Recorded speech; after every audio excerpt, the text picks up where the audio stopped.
दोस्तों सभी एईपीएस संचालक को नव वर्ष 2024 की हार्दिक शुभकामना।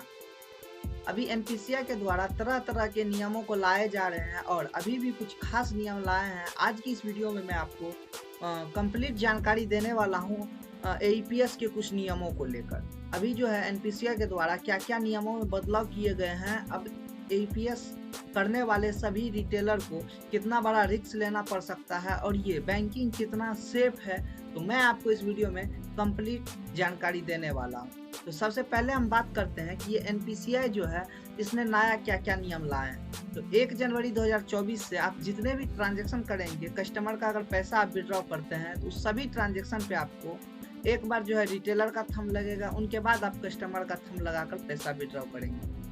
पहले दिन में एक बार रिटेलर को थंब लगाना होता था, उनके बाद उनका 2 स्टेप वेरिफिकेशन कंप्लीट होने के बाद वो ट्रांजैक्शन कर लेता था। लेकिन अब जो है एनपीसीआई ऐसा कर दिया है कि आप जितने भी कस्टमर का पैसा विड्रॉ करेंगे उतने बार आपको फिंगर लगाना होगा, तभी आप कस्टमर का पैसा विड्रॉ कर पाएंगे। दूसरा ये नियम है कि अब आप जो है किसी भी कस्टमर का 10-20 के मल्टीपल में आप ट्रांजैक्शन नहीं कर पाएंगे। अगर आपको ट्रांजैक्शन करना भी है तो वो ट्रांजैक्शन आप 50 के मल्टीपल में कर सकते हैं। मिनिमम ट्रांजैक्शन आपका जो है 100 रुपया का रहने वाला है। उनके बाद अगर आप किसी भी कस्टमर का ट्रांजैक्शन करते हैं तो 50 के मल्टीपल में ट्रांजैक्शन कर सकते हैं, जैसे आपको यहाँ स्क्रीन पे भी दिख रहा हो। और बात कर लेते हैं आगे कि और भी क्या नियमों का जो है आपको पालन करना है। तो आप जितने भी कस्टमर का एईपीएस से पैसा विड्रॉ करते हैं, सभी एईपीएस संचालक को क्या करना है कि एक रजिस्टर्ड मेंटेनेंस करना। अगर आप रजिस्टर्ड मेंटेनेंस नहीं करते हैं तो उसमें आपको नुकसानी हो सकता है। आप जितने भी कस्टमर का एईपीएस विड्रॉ कर रहे हैं, अगर उसमें से कोई एक भी कस्टमर चार्जबैक का फॉर्म बैंक में डालता है,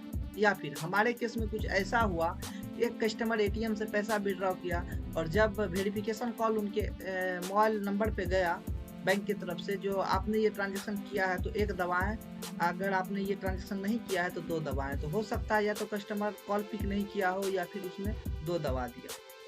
ऐसे में जो है चार्जबैक का एक फॉर्म मेल पे आ गया। उनके बाद जो है कस्टमर का account number, debit card number वगैरह सारा जानकारी लेने के बाद जो है वो पैसा कंपनी दोबारा से हमारे अकाउंट में रिफ्लेक्ट किया। और साथ ही साथ उसमें जो है रजिस्टर्ड जो हम मेंटेनेंस करते हैं उनका भी फोटो कंपनी के द्वारा हमसे लिया गया है। तो आप जितने भी रिटेलर है उनको एक बहुत बड़ा रिस्क लेना पड़ सकता है इसमें, ये कि अगर आप कॉपी मेंटेनेंस नहीं करते हैं तो उसमें ऐसे होगा कि अगर किसी भी कस्टमर ने आपको चार्जबैक का फॉर्म डाल दिया है तो उस समय कंपनी जब आपसे मांगेगी तो आप उनको नहीं दे पाएंगे और ऐसे में आपके वॉलेट को फ्रीज कर दिया जाएगा। कंपनी इसमें आगे रहता है, क्योंकि कंपनी आपके वॉलेट में जितना भी पैसा पड़ा रहेगा उससे कंपनी का जो है अकाउंट मेंटेनेंस होता रहेगा और कंपनी इनको फ्रीज कर देगा, आप एक भी पैसे नहीं निकाल पाएंगे। ऐसे में आपको बहुत बड़ी नुकसानी हो सकती है। दूसरा ये नियम है कि बहुत सारे लोगों का ये क्वेश्चन रहता है कि सर हमारे पास 3 आईडी है, हम जो भी निकासी करते हैं तो सभी को एक ही डायरी में मेंटेनेंस कर रहे हैं, तो ऐसे में भी आप फंस सकते हैं। क्योंकि ऐसे में क्या होगा कि